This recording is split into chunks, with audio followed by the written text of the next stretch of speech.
দেখো বন্ধুরা, আজকে আমরা চিকেন টিক্কা বানাবো। তার জন্য মাংসটাকে দুপুরবেলায় ম্যারিনেট করে রেখেছিলাম।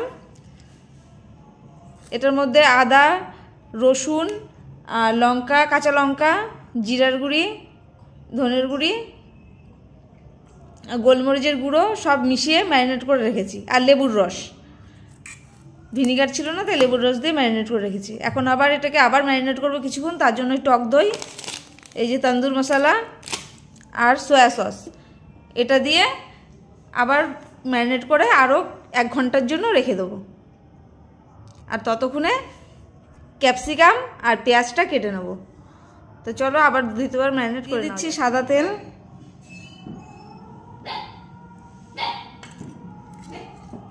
আর দই, তন্দুর মশলা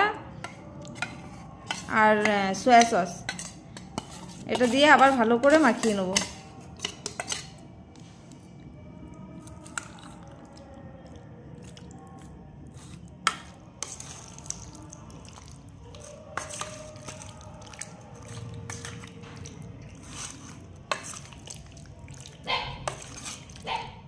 ভালো করে মাখিয়ে নিয়েছি সব কিছু। এবার আবার ঢেকে রেখে দেবো 1 ঘন্টার জন্য। তো দেখো, পেঁয়াজ আর ক্যাপসিকাম কেটে নিয়েছি এরকম সাইজ করে। তো এখন এটাকেও মাংসের সাথে ম্যারিনেট করব।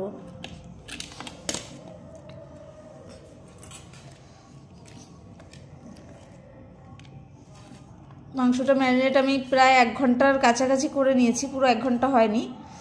আর এটা দিয়ে আরও 10 মিনিট রেখে দেবো, তাহলে 1 ঘন্টা পুরো হয়ে যাবে। এক হাত দিয়ে মেশানো যাচ্ছে না, আমি মিশিয়ে তারপর দেখাচ্ছি। সব কিছু ভালো করে মিশিয়ে নিয়েছি। এবার এই পেঁয়াজ ক্যাপসিকাম দিয়ে আরও 10 মিনিট মেখে এভাবে ম্যারিনেট করে আরও রেখে দেবো, তারপরে ফিরে আসছি। আমাদের সব ম্যারিনেট করা হয়ে গেছে। এখন স্টিকের মধ্যে এক একটা গেঁথে নেব। প্রথমে চিকেনটা দিলাম,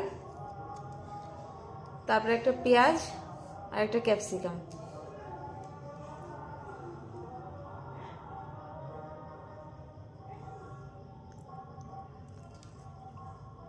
এইভাবে গেঁথে গেঁথে সবকটা রেডি করে নেব।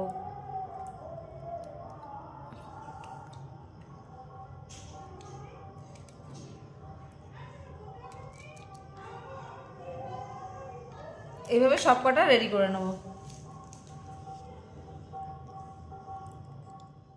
আমরা এই স্টিকগুলো বানিয়ে নিয়েছি।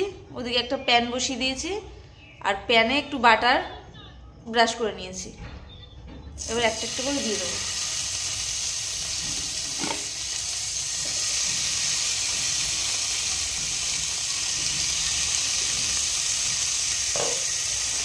এবার এইভাবে হতে দেবো।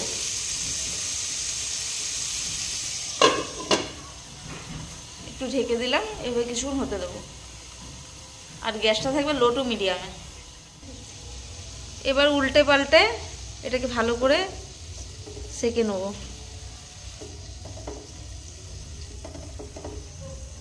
এবার আবার একটু ঢাকা দিয়ে দেবো।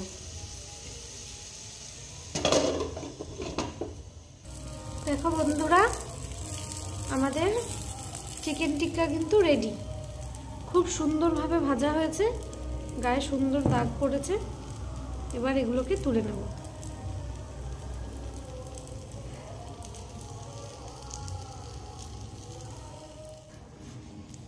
আমাদের চিকেন টিক্কা একদম হয়ে গেছে, রেডি। এদিকে ধনেপাতার চাটনি রেডি হচ্ছে, তারপরে ফিরে আসছে। আমাদের চিকেন টিক্কা হয়ে গেছে, একদম রেডি। আর সাথে গ্রিন চাটনি। এটা কিন্তু টক দই, কাঁচা লঙ্কা, রসুন, ধনেপাতা আর লবণ দিয়ে বানানো। পুদিনা পাতা ছিল না, পুদিনা পাতা দিলে বেশি ভালো লাগে। তো তোমাদের কেমন লাগলো আমার ভিডিওটা অবশ্যই কমেন্ট করে জানাবে। যদি ভালো লাগে একটা লাইক, কমেন্ট, শেয়ার করবে। আর প্লিজ চ্যানেলটিকে সাবস্ক্রাইব করে পাশে থাকবে। ভিডিওটি দেখার জন্য ধন্যবাদ।